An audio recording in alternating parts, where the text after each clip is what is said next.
Sa John 15:1-3, sa Amplified, I am the true vine, and my Father is the vine dresser. Every branch in me that does not bear fruit, He takes away. And every branch that continues to bear fruit, He repeatedly prunes, so that it will bear much fruit, even richer and finer fruit. You are already clean because of the word which I have given you, the teachings which I have discussed with you. Hindi lang isang beses na tayo ay magpapalinis sa Panginoon. We should repeatedly allow the Lord to prune our hearts in our lives because we are sinners and we keep on sinning. Buti na lang our God will keep on forgiving us. If we confess our sins, He is faithful, He is just to forgive us and to cleanse us from all of our unrighteousness. At habang tayo po ay nakatayo sa presensya ng Lord, let us all together read our text for this morning found in Matthew chapter 5 verse 8. Kinuha ko po ang Amplified Version Bible. Everybody, let's all together read. Ready, go. Blessed, anticipating God's presence, spiritually mature, are the pure in heart, those with integrity, moral courage, and godly character, for they will see God. And the Lord has blessed the reading of His word. Tayo pong lahat ay makakaupo na. God is good. And all the time, amen. Kamayan niyo po inyong katabi. Sabihin niyo po, I'm glad you're here. Welcome po sa second service ng GIL San Marcelino, Malate, Manila. Tayo po ay merong 3 services kada linggo. Isa po ay 7:30, ngayon po yung 10:30 at mamaya po ay 2:00 ng hapon. Kaya po sa mga nanonood sa ating live stream, kung kayo po ay malapit lang sa 1832 San Marcelino Street, Malate, Manila, kayo po ay aming inaanyayahan. Come and join us every Sunday to worship the Lord together. Dahil po, 7 araw ang ibinigay sa atin ng Panginoon, gusto niya, meron tayong oras para sa Kanya. Kaya Sunday is the Lord's Day. Amen po? At pangako ng Panginoong Hesus, Matthew 6:33, sino mang inuunang hanapin ang Kanyang kaharian at ang Kanyang katwiran, lahat ng ating pangailangan ay idaragdag ng Panginoon. Kaya congratulations sa mga nandito at nanonood din sa ating live stream. Inuna nyo ang Panginoon, uunahin din kayong pagpalain ng Lord. Amen po? Palakpakan po natin ang Panginoon. So we welcome 2024, kahit hindi natin alam what lies ahead, but we believe in our God who has control of everything. Amen po. At ang Diyos na ito ay Diyos ng lahat ng panahon, is the God of all season. Amen. And every year is another year to experience God's goodness, His grace, and His mercy. Basta tayo rin ay kumikilala sa Kanya sa bawat araw ng taong ito. Amen po. So since we have a new year, a new month, meron po tayong bagong tema. Ito po yung tema for January 2024, Revival, a call to absolute consecration. Kayo nga po, ayan, dahil nga po yung tema natin ng ating 45th anniversary is Revival, an urgent call to action. So bawat buwan ng 2024, nakafocus po sa revival. Ano yung i-revive natin? And for January, being the beginning of the year, maganda nga po na itinatalaga natin yung ating sarili para sa Panginoon. Consecration means we set apart ourselves for God's sole use. Amen po? Inihihiwalay natin yung ating sarili para malaya tayong magamit ng Panginoon. At ang pinakamagandang pagpapakita na we are preparing ourselves for the Lord is yun ngang pagkakaroon ng prayer and fasting. So, taas nga yung kamay nung nag-undergo ng 21 days prayer and fasting. Congratulations, nakakaisang linggo na tayo. Palakpakan natin ang Panginoon. Praise God. Ako medyo extended yung aking blessing kasi 2:00 gising na ako. Hanggang ngayon, kaya kumakalam na sikmura ako kanina pa. Pero hindi, I beat my body and make it my slave. so that I will not be disqualified for the prize. Amen po? Kaya congratulations sa nakaisang linggo na sa ating prayer and fasting. 2 weeks to go! And the Lord shall sustain us. Amen po? Nakaka-crave na yung no? Pero anyway, mas masarap mamalagi sa presensya ng Panginoon. Amen po? Sa na lang yan, pagka tapos na. Yes, pagkatapos doon, i-reward niyo yung sarili niyo. Pero wag naman yung bultuhang pagkain kaagad, no? Basta i-reward natin yung sarili natin kasi gusto naman yun ng Panginoon. Pero wag nga bulto. Reward, unlimited, 101 by King. Wag ganon. Wag ganon. Mababaliwala. Anyway, so, ang pinaka-text po sa absolute consecration is yung Joshua chapter 3 verse 5. Sabi po ng Amplified Version, then Joshua said to the people, sanctify yourselves for His purpose, for tomorrow the Lord will do wonders or miracles among you. So ito po yung pinaka-key text for January 2024 na we need to sanctify or consecrate or make holy ourselves before the Lord so that makikita natin at mararanasan natin yung mga dakilang himala, kamanghamanghang gawa ng Panginoon na gagawin po sa atin. Ang reward ay miracles, blessings, favor, and grace. Amen po. Pero ang requirement is magpa-sanctify tayo kay God. So, sanctification comes from the Lord. So, we can pray, Lord, sanctify me.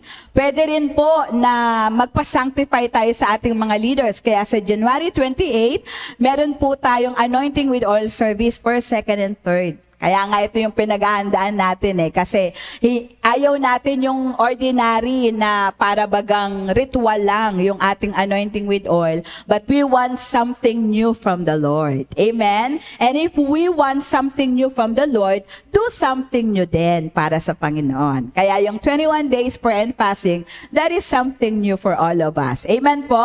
And the Lord is our reward. Amen? Tapos po, nung Monday kasi, centralized prayer meeting, so ako po yung nagturo dito nung Monday. So I talked about spiritual preparation at ito po yung outline ng aking itinuro nung Monday. So we need to prepare. Gusto nating makita yung kamanghamanghang gawa ng Lord. We need to be sanctified and we need to prepare ourselves. So God sanctifies us. Our leaders will pray for us to be sanctified, pero dapat tayo rin may aksyong gagawin.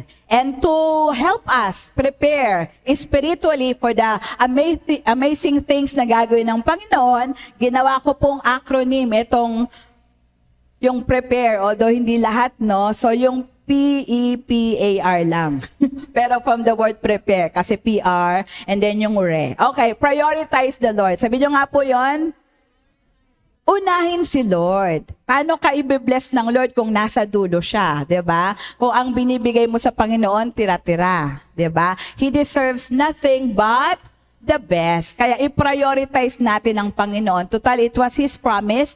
If we will seek Him first, He will bless us. Everything that we need, ibibigay ng Panginoon, basta unahin mo siya. Pangalawa, endure the test. Minsan, yung ating mga New Year's resolution, kahit pa ito ay para sa Panginoon, good for 1 week. Kaya very good na tayo, nakaka 1 week na. Oo. Pero alam nyo ba, kwento ko nga nung Monday, second day pa lang nung fasting ko, ako'y nag-blow na. 2 beses pa. Tapos ang injection ng kaaway, huwag mo na ituloy. Kunwari na lang na nagpapasing ka. Sabi ko, hindi pwede yon. I am for God's glory, no? Ako yung pastor, alangan namang yung mga miyembro lang yung nagpapasing, yung pastor. Sarap buhay, no? Hindi pwede yon. Asan yung kredibilidad? Kaya, I stood my ground at sabi ko, hindi, itutuloy ko ito para sa Panginoon. And thank God, 1 week na tayo. Palakpakan natin si Lord. So when we are doing things for God, expect mo na po na merong testing. Expect mo na may hahadlang. Expect mo na may balakit. Pero doon mo nga napapakita sa Lord na desidudo ka because you will endure that test. Amen? And then you pray and fast. Isa nga pong pagpapakita kay God na seryoso tayo for spiritual preparation ay hindi lang nagpe-pray, nagpa-fasting pa. Ibig sabihin, inuuna natin ang spiritual exercises, ang prayer, ang Bible reading, kesa kumain. We allot more time praying and Bible reading than eating. Amen? At yung mga may habits dyan, may hilig manood ng Netflix, mahilig mag-Mobile Legend, mahilig mga YouTube, magbabrowse ng Reels, ng TikTok, ay 21 days, wala mo na yan. Kasi yung i-google natin dyan, i-google natin sa panalangin at pag-aayuno. Amen po? That is to prepare ourselves spiritually. And then, whatever we read, nag-send po ako ng mga readings per day. From day 1 hanggang day 21. Actually, umabot nga ng day 22. 3 chapters a day for John and Matthew. Pero pagdating ng Mark, 5 chapters siya. Kasi may fast-paced naman yung Mark eh. Then pagdating ng Luke, 4 chapters ulit. Kung medyo nahirapan kayo, edi 2 sa umaga, 2 sa gabi. Total, sabi ng Joshua 1:8, meditate on my words day and night. O, diba? Kaya, very good tayo pag nauubos natin yung Bible readings for the day. Nakakasunod po ba doon? Very good, very good. So, after reading, we actualize, we put into practice what we have heard, what we have learned, and then we relay God's message. Maganda. Yung natatanggap nating revelation, yun din yung ituturo natin. Kaya yung turo natin, hindi pangat. Alam niyo yung pangat? Yung inuulit, kundi fresh.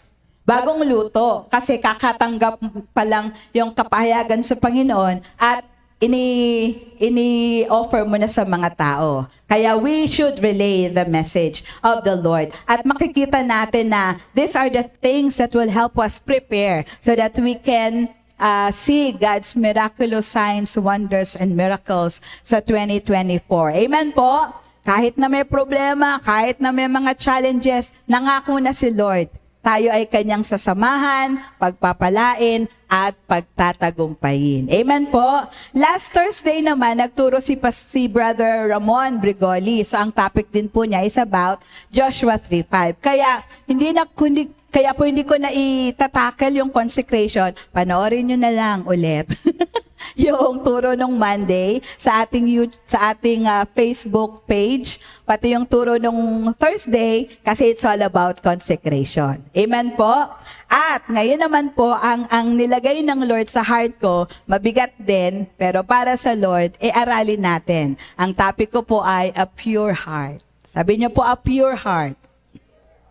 Matthew chapter 5 verse 8, yung binasa ko sa Amplified, blessed, anticipating God's presence, spiritually mature, are the pure in heart, those with integrity, moral courage, and godly character, for they will see God. Kanina po pala sa JL Prayer Garden, binigyan po ng award ang ating minamahal na Bishop Brother Eddie. Galing pa sa South Korea.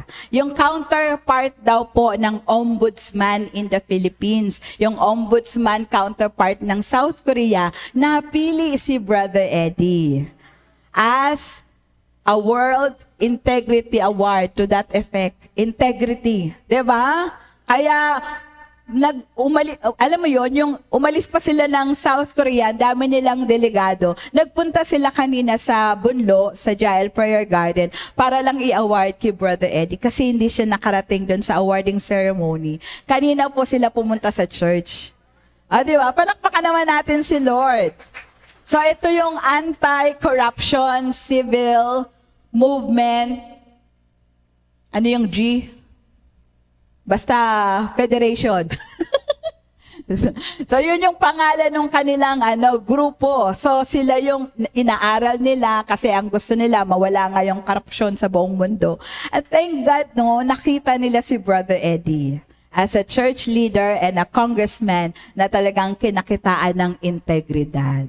Kaya po, binigyan siya ng award kanina. Kaya manood kayo. Yung hindi pa nakapanood, panoorin nyo po at tayo ay magpasalamat sa Lord for another recognition. Hindi lang mula sa Panginoon, kundi mula pa sa ibang bansa. nakaka-proud ng ating spiritual leader is really a man of integrity. Amen po? Palakpakan nga po natin ang Lord. So, napakaganda nun, na we are acknowledged by people, by organization, but more than that, at ang pinakamalaga, the Lord will be the one to acknowledge us. The approval of God. Amen? So, meron ka ng approval by men, lalong mas maganda pag may approval from God. And it was Jesus who said, "Blessed are the pure in heart, for they shall see God." Pag meron kang malinis na puso, makikita mo ang Diyos. Sino ba ritong gusto niyang makita ang Diyos? Ibig sabihin, to be with Him for eternity, to spend eternity not in hell, but in heaven, where the Lord is. Sino yon? Say amen! Ayan, kaya ito yung ating aaralin, yung pure heart. So, pag sinabi daw pong heart, everybody say heart. Galing daw po yan sa Greek word na cardia. Kaya pala cardiac, no? Cardia. Ibig sabihin, the spiritual center of life. It's more than the organ pumping blood all throughout our body. More than the physical, literal heart na pumipintig, di ba? Na pag huminto, patay na. It's more than that. Pag sinabi pong heart na cardia, ito po yung spiritual center of life. Gitna ng ating buhay, ng ating pagkatao, where thoughts, desires, sense of purpose, will, understanding, and character reside. Nakuha ko po to sa God questions. So, ito po yung sentro, no? Kaya pala sabi ni Jesus, in the abundance of the heart, the mouth speaks. Kasi dito yun sa puso, yung ating mga thoughts, yung desires. Minsan, no, pinipigil mo na sabihin. Pero dahil punong-puno yung puso mo nun, darating yung time na hindi mo na mapipigilan. Because in the abundance of the heart, the mouth will speak. And it speaks about what is in your heart. Kaya nga yung lagi mong kausap, masisense mo anong laman ng puso niya. Kung may galit, kung may inggit, kung may inis. Kasi kahit gano'n niya itatagong naiinggit siya sa'yo, lalabas yan at lalabas. Kasi yun yung puno ng kanyang puso. Pero ang gusto ng Lord, itong puso natin ay maglalaman ng mga mabubuting bagay para ang labas din niya ay mabuting bagay. Amen po? So, ano naman yung tinatawag na pure? Sabi niyo po, pure.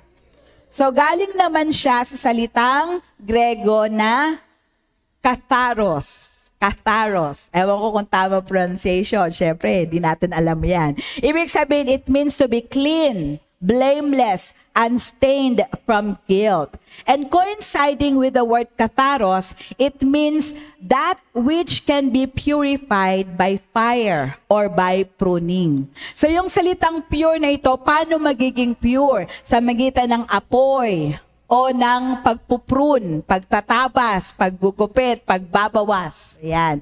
Ang example niyan, syempre, yung vine, yung puno ng ubas. Hindi niya kailangan na maraming dahon. Kaya kadalasan, ang puno ng ubas, kinakat, pinuprune, binabawasan ng sanga, binabawasan ng dahon. Kasi it's not about yung karamihan, hindi kailangan ng madaming sanga, ng madaming dahon, kundi ang mahalaga, maging healthy yung mga branches so that it bears fruit. And for the branches to bear fruit, it should be pruned. Diba? And nakakatuwa lang po, no? Kasi sinabi na para maging pure, it's either by fire or by pruning. And both fire and pruning coincides with what Jesus can do to us. Sabi po ni John the Baptist sa Matthew 3:11, I baptize you with water for repentance, but after me will come one who is more powerful than I, whose sandals I am not fit to carry. He will baptize you with the Holy Spirit and with fire. So, diba, sabi ni Jesus, blessed are the pure in heart, for they shall see God. At yung pag-purify ng heart, kailangan may kasamang fire. At yung fire ay kakayanan na meron si Jesus. Meron pa pong verse sa Malachi 3:2, but who can endure the day of His coming? Ito po ay isa sa mga propesiya patungkol sa pagdating ng Panginoong Jesus. Who can stand when He appears? For He will be like a refiner's fire or a launderer's soap. Darating po ang Panginoong Hesus, ang Mesiyas, na parang refiner's fire o launderer's soap. Alam natin yung launderer's soap, Ariel, Tide, na nakakapagpaputi. Tapos yung refiner's fire, sabi nung susunod na verse, ay, di ko na nasulat, He will sit as a refiner and purifier of silver. So meron ding verse sa Bible, as silver tries in the furnace of the earth, purified 7 times. As silver tries in the furnace of the earth, the words of the Lord are pure. So parang makinang at malinis ang silver, pati ang gold, kailangan idarang sa apoy. Alam niyo ba yon? At yun yung kakayanan at kapangyarihang meron si Jesus. So siya na nagsabing, blessed are the pure in heart, for they will see God. Siya yung nagsabi nun, siya rin po ang gagawa nun. He will be the one to purify our hearts and our lives so that we be fitted for Him. Amen po. Doon naman sa pruning, sabi ni Jesus sa John 15:1-3, sa Amplified, I am the true vine, and my Father is the vine dresser. Every branch in me that does not bear fruit, He takes away. And every branch that continues to bear fruit, He repeatedly prunes, so that it will bear much fruit, even richer and finer fruit. Verse 3, you are already clean because of the word which I have given you, the teachings which I have discussed with you. So si Jesus, siya na yung refiner's fire, siya pa yung pruning agent. Paano tayo napuprune? If we repeatedly hear and do the Word of God. Kaya nasa sa atin po si God nagbigay na siya ng kaparaanan, nagbigay na ang Lord ng mga pagpapaliwanag.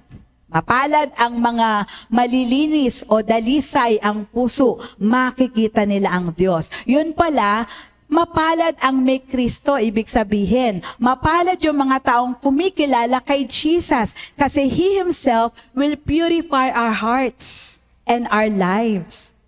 Siya mismo ang maglilinis ng ating puso sa magitan ng kanyang buhay na kanyang binigay doon sa krus ng Kalbaryo. Without Him shedding His blood, without Him giving His life, we can never be pure. Lahat tayo madumi. Amen po? Lahat tayo makasalanan. Jesus alone, siya lang yung tao na nabuhay sa mundong ito na walang kasalanan pagkat siya ay Diyos na nagkatawang tao. And so He retained His purity even while in the womb of His Mother Mary. Amen po? And ang mabigat pa doon, He lived 33 of His life in purity, in blamelessness, nang sa gayon tayo nalalapit sa Kanya, mabibigyan niya ng kalinisan, ng kadalisayan ng puso. Amen po? And once we allow Jesus to rule and reign in our hearts, Kanyang dadalisayan ng ating puso para tayo'y magbunga. At ang gara lang, He repeatedly prunes us. Kala nyo, isang gupit lang, isang tapyasan lang. Hindi. He will repeatedly prune us. Kasi minsan nawala nga yung isang kamalian natin. Nadagdagan ka naman ng blessing. Baka nadagdagan din yung, nagkaroon ng ibang kasalanan. Halimbawa, dati humble ka, Kaya natuwa sa'yo si Lord kasi humble ka. Parang si Haring Saul, he initially had a humble heart. Kaya nga nung pinakilala siya, nagtago siya Kasi mahiyain Aba, nung naging hari na siya, yumabang na. Amen po? Kaya hindi dapat isa lang na pagpuprune. Hindi lang isang beses na tayo ay magpapalinis sa Panginoon. We should repeatedly allow the Lord to prune our hearts and our lives because we are sinners. And we keep on sinning. Buti na lang our God will keep on forgiving us.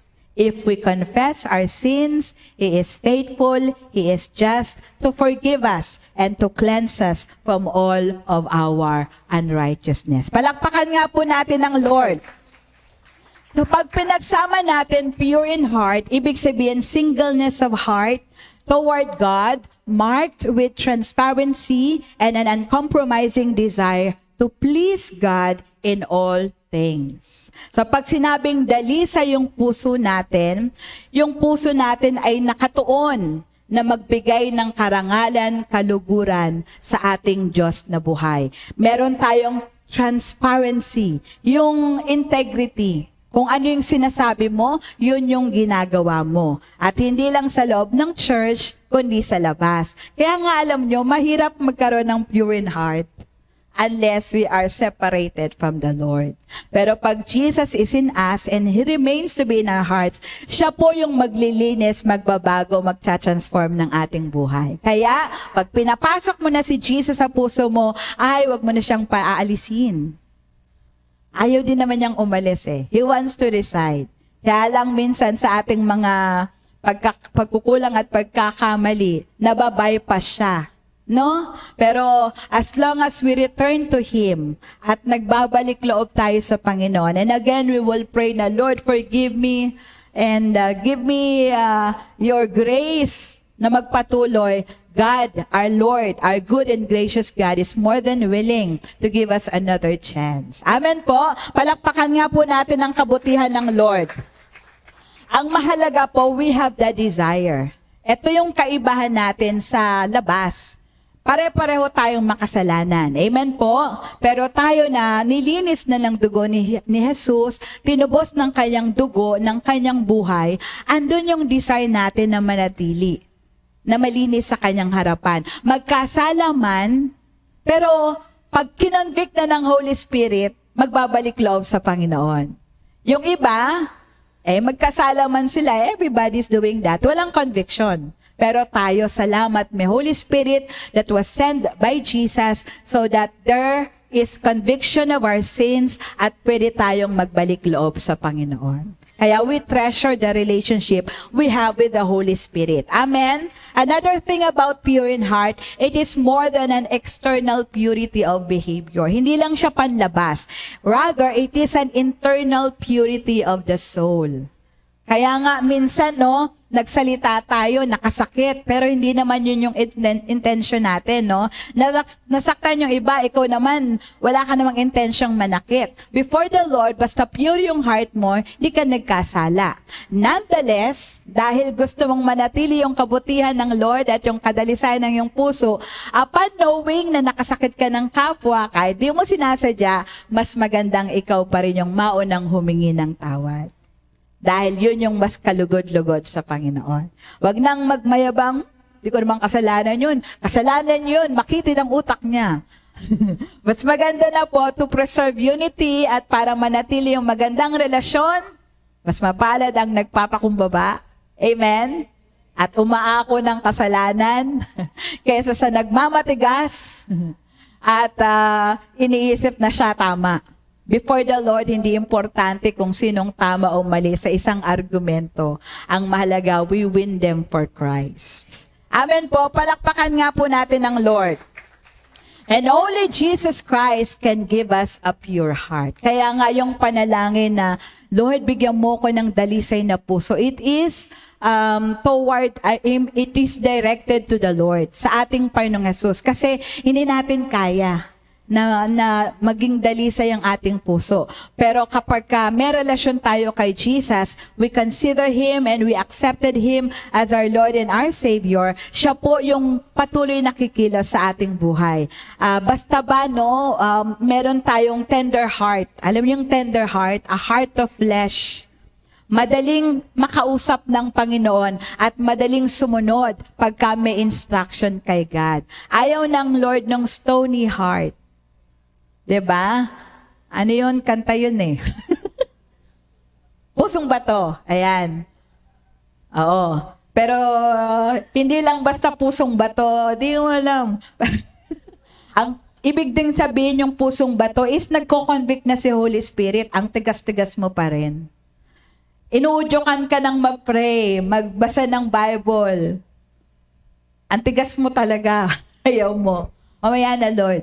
Huwag ganon. Kailangan we have a tender heart, a heart of flesh, malambot, madaling turuan, madaling madaling kausapin ng Holy Spirit. Kasi alam nyo, pag si Holy Spirit, di mo pinakinggan, hihina ng hihina yung boses niya, lalong hindi mo maririnig. Kaya dapat sensitive tayo, and for us to have sensitive ears to the Holy Spirit, lagi tayong mag-pray at magbasa ng salita ng Diyos. We are living in a very crucial time. Na darating yung panahon daw, hindi na madidistinguish yung right and wrong. Kasi mas marami nang gumagawa ng wrong kaysa sa right. Pero kapag tayo ay aral sa salita ng Diyos, and andun yung ating desire to be pure in the sight of God, tayo madali nating madidistinguish. At madali tayong makakapamili na piliin ng Diyos at hindi ang kaaway, piliin ang kalooban ng Lord at hindi ang ating sariling kagustuhan, lalo't ang kagustuhan ng kaaway, kundi yung kagustuhan ng Lord sa ating mga buhay. And it may be hard to retain up your heart dahil nga lagi tayong nagkakasala at nagkakamali. Pero pagka meron tayong desire to be pure in the sight of the Lord, the Holy Spirit shall back us up. Amen? Yung dependent ka sa Panginoon, yung sobrang clingy ka sa Panginoon, sobrang intimate ka kay God, mas madali mong maririnig yung kanyang tinig. Gagawa ka pa lang ng kasalanan, andun na kaagad yung instruction ng Holy Spirit. And you'd rather not do it than confess it later. Amen po? Doon pa rin tayo na nararanasan natin yung pag-iwas sa kasalanan kaysa sa paghingi ng tawad kasi nagkasala na. Mas gusto pa rin ng Lord na simula pa lang, kanya na tayo. Amen po? Palakpakan nga po natin ang Lord. Tapos na kasi po ako sa Genesis di ba? Nag-back to the Bible ako ng Genesis. So, ang gara lang talaga ng buhay ni Joseph. Kasi sinabi na gusto siya ni Mrs. Potiphar. Hindi lang one time na, Joseph, lie with me. Hindi lang one time. Parang laging ganon si Mrs. Potiphar kay Joseph. Sa palagay niyo, anong gagawin ni Joseph kung makikita naman niya lagi sa bahay na yon? Isang bahay lang sila Anong paghahanda ang ginagawa ni Joseph para kahit araw-araw siyang tuksuhin ni Mrs. Potiphar, hindi siya magpapatukso. He was bracing himself. At I'm sure, gano'n na lang yung kanyang panalangin na, Lord, wag mo akong iiwanan. Ayokong magkasala. Amen po ba? Kaya naman, kahit nung panahon na gumawa ng paraan si Mrs. Potiphar na masolo niya si Joseph, wala si Mr. Potiphar, wala lahat ng mga servants, silang dalawa lang, si Joseph at si Mrs. Potiphar.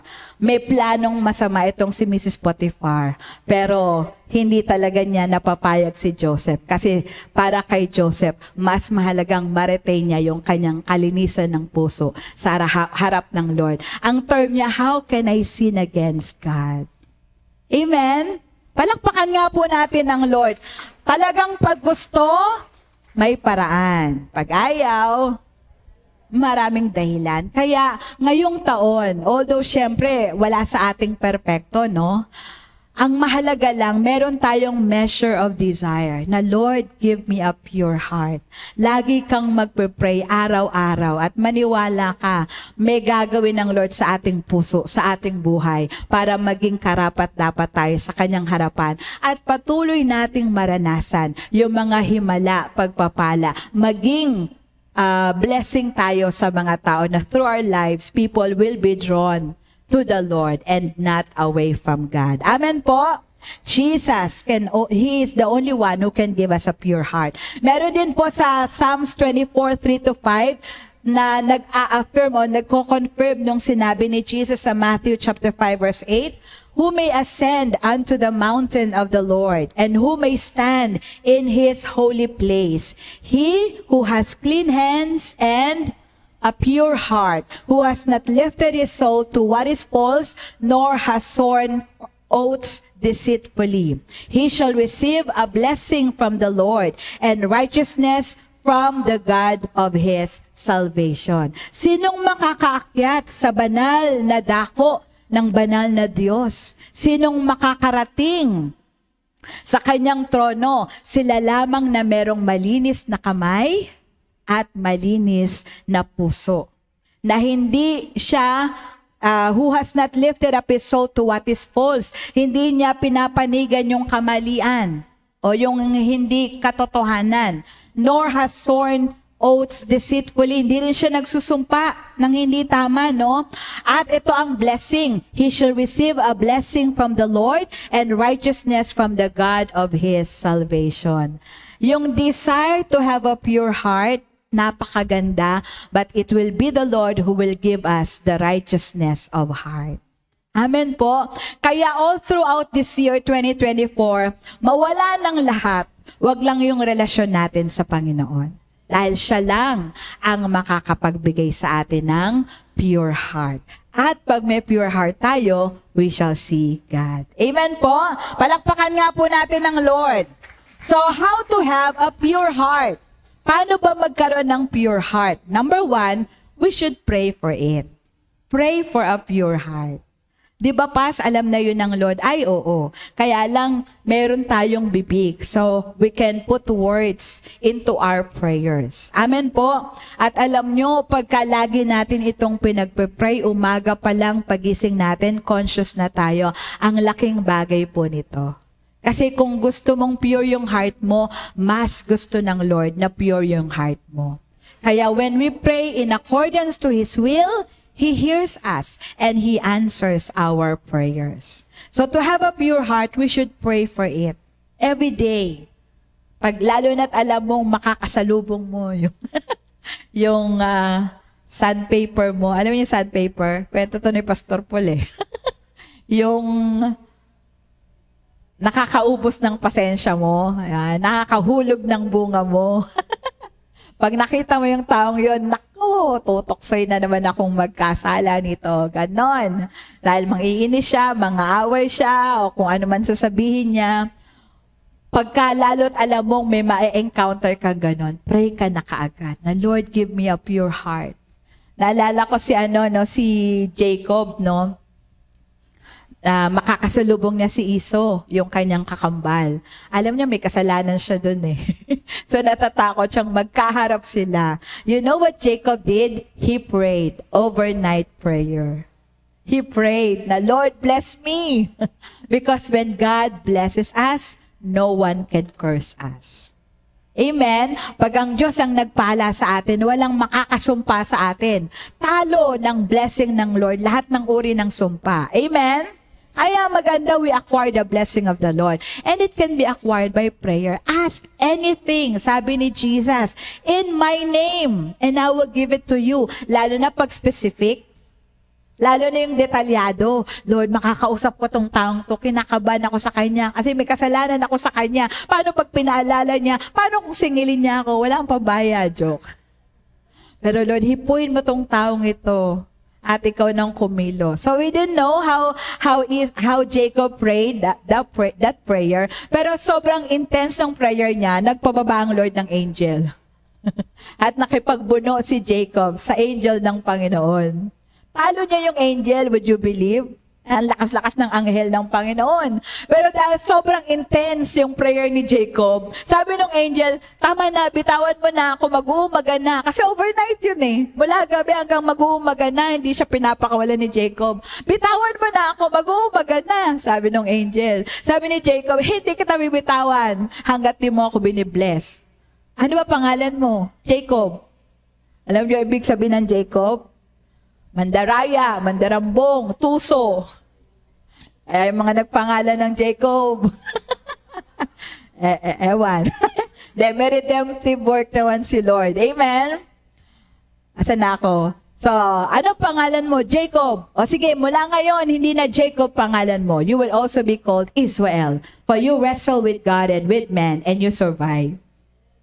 And so, umalis na yung angel, pinakawalan na kasi ni Jacob. Kung di pinakawalan ni Jacob, ano pa yung angel no? Kasi ganun siya ka-intense. Ganun ka-tindi yung desire niya to receive God's blessing. And so what happened? Nag-meet sila ni Iso. Yung dating kinatatakutan niyang gantihan siya. Alam niyong sabi niya, para akong nakakita ng anghel. Oo, nandun yun. Seeing you is like seeing an angel of the Lord. Yung kinatatakutan mo, hindi pala dapat katakutan. Kasi inayos na ni Lord. Kasi nag-pray ka. Amen po. Palakpakan natin si Lord. So pray about anything. Sabi ni Jesus that your joy may be full. Ano yung bagay na pag binigay ni Lord, matutuwa ka? Gusto yung ibigay ng Lord. Basta tama ang puso, tama ang motibo. Amen? Prayer is something that we can use to approach God. Prayer is talking to God about just anything under the sun. Amen po? Parang kausap mo lang yung tatay mo. So walang pagkukunwari, walang pagtatago. Open up everything. Yung kinatatakot mo, yung kabagabagan mo, yung fears mo, lahat. Present it to the Lord. Kaya si Hodang umiyak ka, maglupasay ka. Kailangan yun. Amen? At makikita mo, tatanggalin ng Lord yung takot, papalitan niya ng kapayapaan, pupunuin ka niya ng kagalakan, and there's nothing to fear because the Lord is with you. Because He answers prayers. Amen po? Palakpakan natin ng Lord. Kailangan natin yon kasi baka mamaya, iniisip mo, pag nakita ko to, awayin ako nito Lord eh. Baka mawala yung pagka-Kristiyano ko. Baka awayin ko rin siya. Di ba may ganon? Baka hindi ko siya Lord matansya. Pero pag nag-pray ka, Lord, hawakan mo yung puso ko. Alisin mo yung galit. Alisin mo yung kailangang bida ko. Alisin mo yung desire kong maging tama. At mag-surface yung mali siya. Wag na yon. Makita ka sa akin, Lord, para madala ko siya sa iyo. O, di ba? So pray. Sabi ni Jesus, you can ask anything in His name and He will do it. Hanggang ngayon, wala kayong pinagpipray sa akin, sabi ni Jesus. O kaya, ibang pangalan ginagamit nyo. Mag-pray kayo using His name and He'll give it to you so that your joy may be full. Sabi rin ni James, you receive not because you ask not. Alam na kasi diba ni Lord, ay oo, tama, guarantee, alam ng Lord. Pero gusto niya, naririnig niya yung boses mo. Amen? Anak ka eh. Gusto ng tatay, ng ating Father God, to hear your voice. Amen? Kaya po, when we pray, present everything to the Lord. Meron nga siyang sinabi sa Bible na, dialogue with me. Yung bang, sige, magkipagtalastasan ka. Sabihin mo yung punto mo. Sabihin mo yung issue mo. Alam mo yon? Pwede yun eh. Lalo na't kung meron kayong talagang malalim na relasyon sa Lord, hindi ka mahihiyang i-brought up sa Lord what is in your heart. Remember the book of Job? Pag binasa niyo yung mga litanya ni Job, parang nagre-reklamo siya eh, no? Pero hindi siya sinisinanggad. Hindi niya sinabing, nagkasala ka, Job. Ang nagkasala yung tatlo niyang kaibigan. Because nire-release niya lang yung heart niya. Amen po? And God understands us more than anyone else in this world. Kaya idaan mo lang yan sa panalangin. At ang Lord ang maglilinis ng ating puso. Amen po? And then how to have a pure heart, letter you understand natin yung salita ng Lord. How can you understand if you're not reading it? So simula, basahin mo. Tapos pag binasa mo, wag lang parang dinaanan lang. Intindihin natin. Jesus spoke about the parable of the sower. Diba? Meron doon na nagsaboy yung maghahasik. Sa pagsasaboy niya, napunta sa 4 na uri ng lupa, yung mga binhi. Yung una, nasa daanan, pilapil, no? Diba? Matigas yung lupa pa ganon kasi laging natatapakan. So, napunta doon yung ilang mga binhi, dumating yung ibon, pinagkakain. So, walang bunga. Pangalawa, napunta yung ilang mga binhi sa mabato. So, dahil may kaunting lupa, nagkaroon ng ugat. Pero dahil hindi niya kayang i-penetrate yung bato, matigas yun, tapos dumating pa yung init ng araw, na luoy siya na tuyo at namatay. Alaring bunga. Pangatlong uri ng lupa, yung madawag, matinik.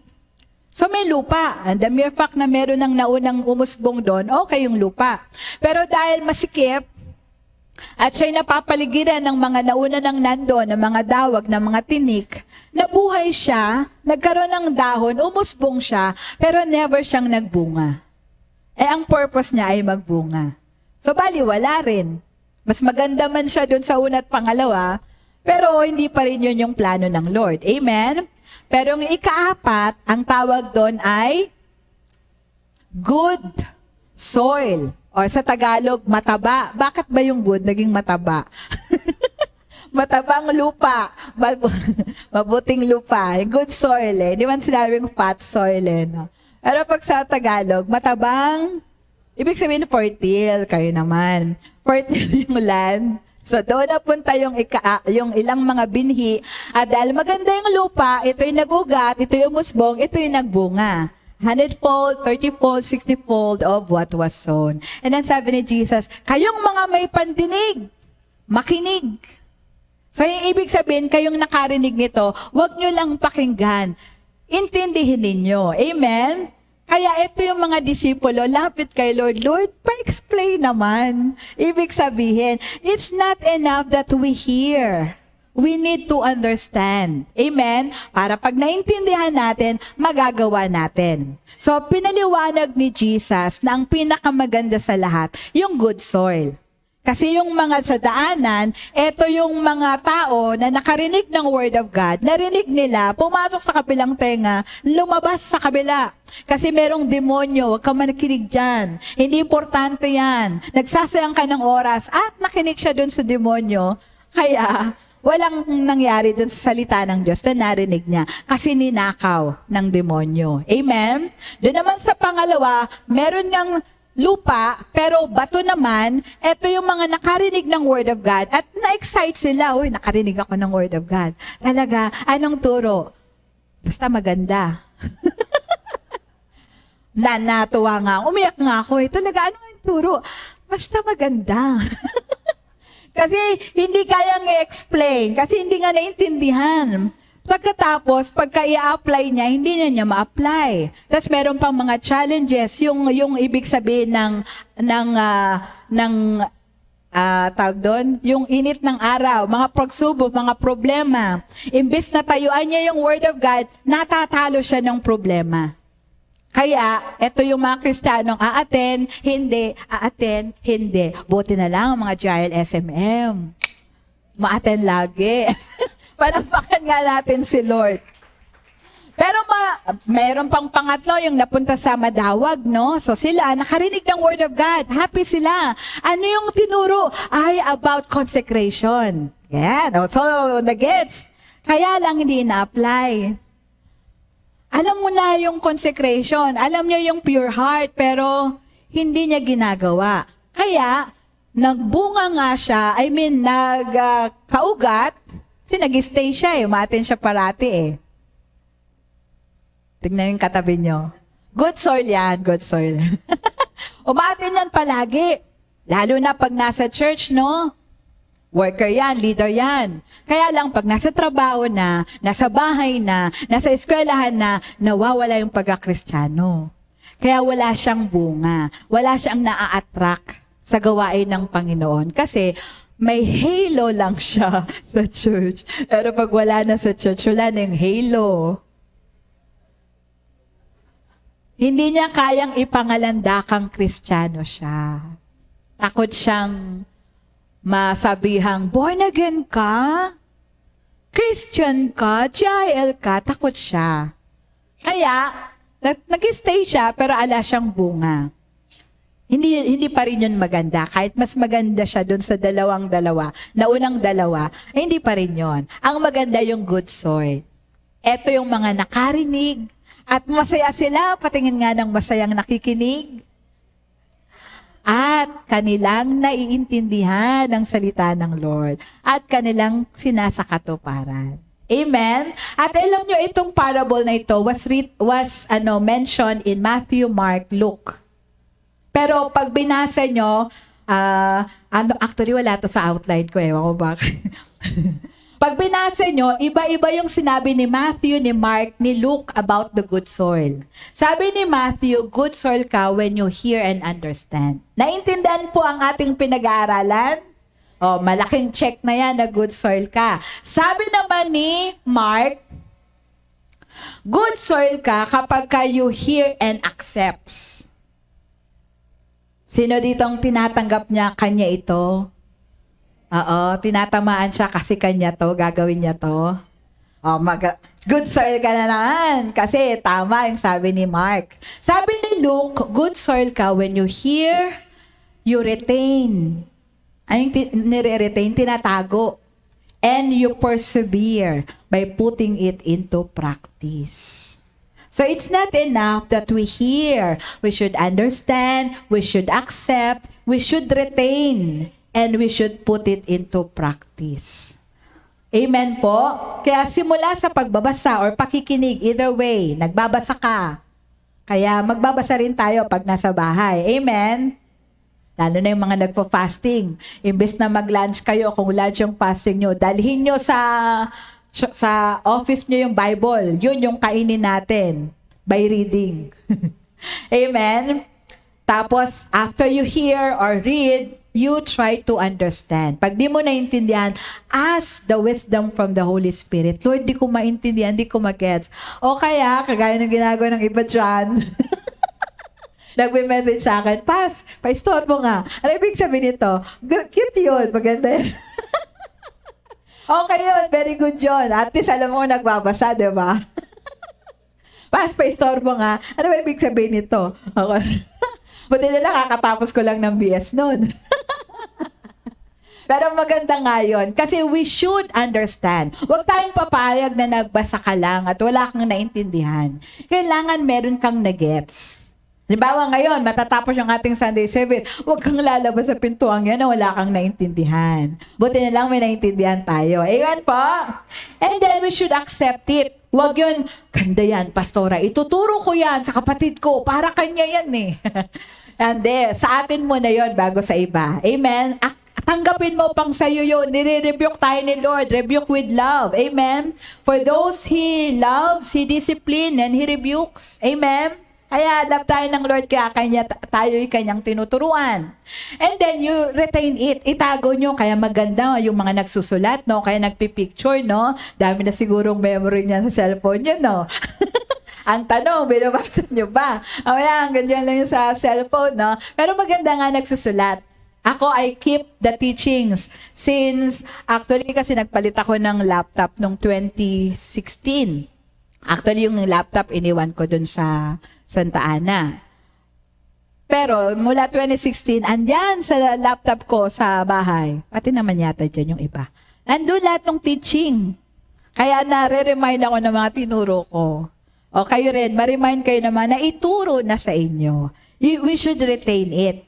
Alam nyo, kung yung naituro sa atin mula noon hanggang ngayon, perfect na tayo kung ginagawa nating lahat. Eh kaso, may kalimot. Yan, yung nauntog, nahulog lahat. No? May nakalimot, may hindi nakaalala, may nakalimutan. Diba? Kaya maganda, we put it in writing. O kaya, pwede naman yung nagpipicture-picture kayo. Kaya lang, wag lang andun siya sa notebook, wag lang andun siya sa cellphone. Babalikan nyo rin.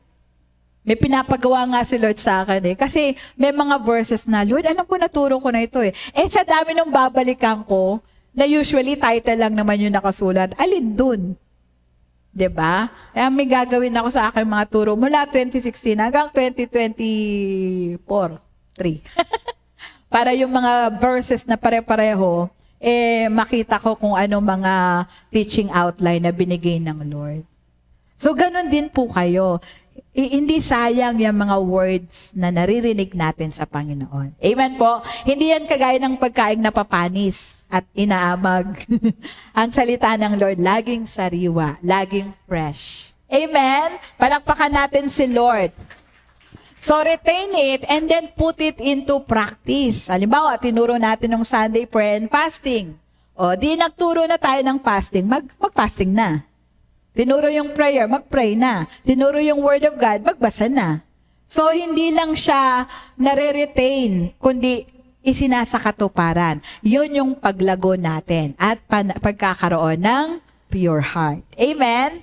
Next po ay R. Repent from all sins. From all sins. From lahat. May mga kasalanan kasi na hindi natin akalain na kasalanan pala. Kasalanan din yung dapat ginawa mo, di mo ginawa. Kasalanan lalo na yung dapat di mo ginawa, pero ginawa mo. Sin of omission and sin of commission. Marami daw tayo niyan. Hindi natin alam. Pagdating natin sa langit, ba't di mo ito ginawa? Hindi ko po alam. Kaya maganda, sabi nga ni Brother Eddie, mas okay na humingi ng tawad ng sobra, yung hingi ka ng hingi ng tawad, sobra na pala yung paghingi mo, kaysa kulang. Amen?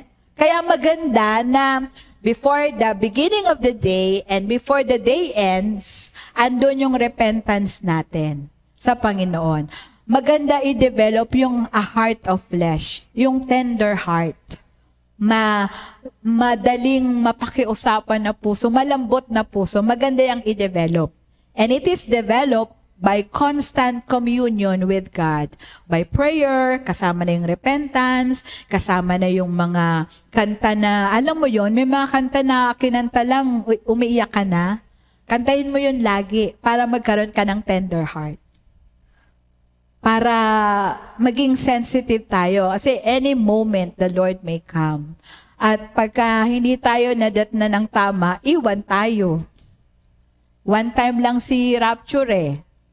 Pag hindi ka nakuha sa rapture, nako, kailangan pupukutan ka ng ulo bago pumunta ng langit. Kaya, this is for our safety. Amen?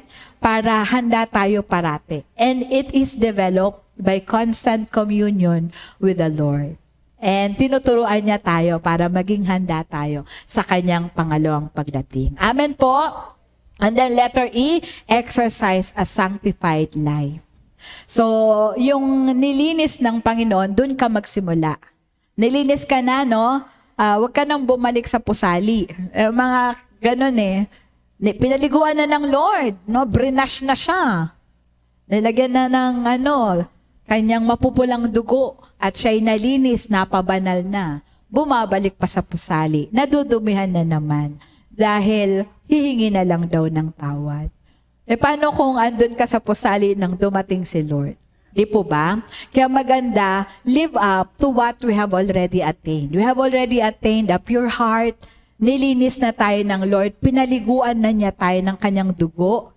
Panatilihin natin yung kalinisang yon. Sabi ko nga, hindi tayo perpekto, magkakasala at magkakasala pa rin tayo, pero as much as possible, we try to live a sanctified life. Let's always be conscious. Spiritual consciousness can be asked of the Lord. God, yung open line ko sa'yo, laging open, hindi ko i-close. Cellphone nga, hindi natin kino-close, di ba? Kahit natutulog. So, ganun din yung line natin kay God so that He can easily speak to us and we can respond easily kasi bukas yung linya. Total, sabi naman, pray without ceasing, diba? So, ibig sabihin, kahit naglalaba ka, nagpe-pray ka, nagluluto ka, nagpe-pray ka, yung andun yung open line communication mo with the Lord. Ay, hindi yung kanina, end, period. Amen. As wala nang pakialam si Lord all throughout our day. Hindi. Let every day, every minute, every second ng araw, bukas yung ating communication with the Lord. At laging kausap mo siya. Minsan nga, di ba? Lord, bayan. Ay, hindi pala. Dahil sobrang lagi mong kausap si Lord, natatawag mo ng Lord yung driver. Diba? Kasi lagi mong kausap ang Panginoon. So, maganda yun, kasi nga, ibig sabihin, yun yung palagi kang may communion sa Panginoon. And this is all worth it. Amen po, hindi siya madali. Pero, yung kahihinatnan ay sobrang ganda, incomparable dito sa mga pagtitika na ating ginagawa. Because everything will be rewarded. Amen po? Palakpakan natin si Lord. At ang benefit ng pure heart, we will see God. Sabi niyo po, we will see God. Pag sinabing we will see God, of course we will go to heaven. Kaya kailangan dalisay na puso para pagdating ng Lord kasama tayo. Amen? Feeling ko nga mas mahirap yung rapture kesa sa kukunin tayo ng Lord. Kasi at least pag may sakit ka, o kaya bago ka matulog, nag-pray ka, no? Amen ba? Natutulog bago mag-pray. Nagpe-pray bago matulog?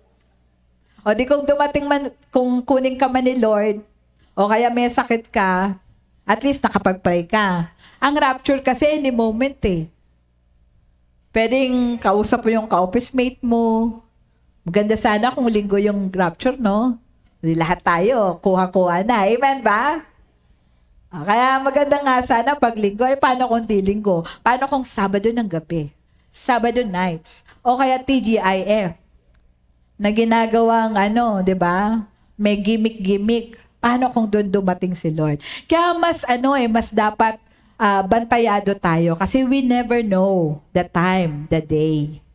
Pero I believe pag conscious tayo kay Holy Spirit, may babala, merong instruction, merong impression. Amen po ba? So we will see God. We will go to heaven when we die or when we are raptured. Amen? That is yung ultimate seeing God, to be with Him for eternity. But more than that, habang andito tayo sa lupa, ito yung seeing God. Number one, we are saved by God. Ililigtas tayo ng Panginoon. Amen? Sa anumang uri ng pagliligtas, kaya tayong isalba ng Panginoon. Sa aksidente, di ba yung covering ng Lord, protected tayo. God can protect us and preserve us. Amen? Na ultimong sa ating kamatayan, God will be glorified. Can you say amen? Amen. So yun, a pure heart will allow us to see God, to be saved by God, lahat ng area, aspeto ng ating buhay, and then we will experience God. Mararanasan natin yung kanyang kagandahang loob, yung kanyang kabutihan, yung kanyang biyaya, yung kanyang pagpapala. That is seeing God. Amen? At higit sa lahat, habang andito tayo sa lupa, we can see God by exemplifying Him in our lives. Makita ang Diyos sa ating mga buhay. Amen po ba?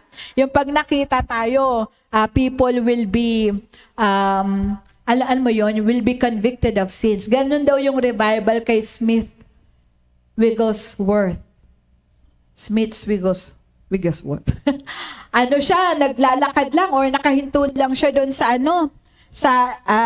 tren. Dumaan yung tren. Lahat ng nasa tren, nagluhuran. Humingi ng tawad sa Lord. Sobra ng presence ng Lord kay Smith Wigglesworth. Yung bang makita lang tayo, may conviction na. Hindi naman necessarily na umiyak sa harapan natin. Basta yung may something in us that attracts them to pray to the Lord. Napakaganda yon na yung buhay natin ay maging pagpapala at maging kaluguran sa Panginoon. And it is possible if we have a pure heart. Our heart towards pleasing God, doing things na alam nating kalooban ng Panginoon.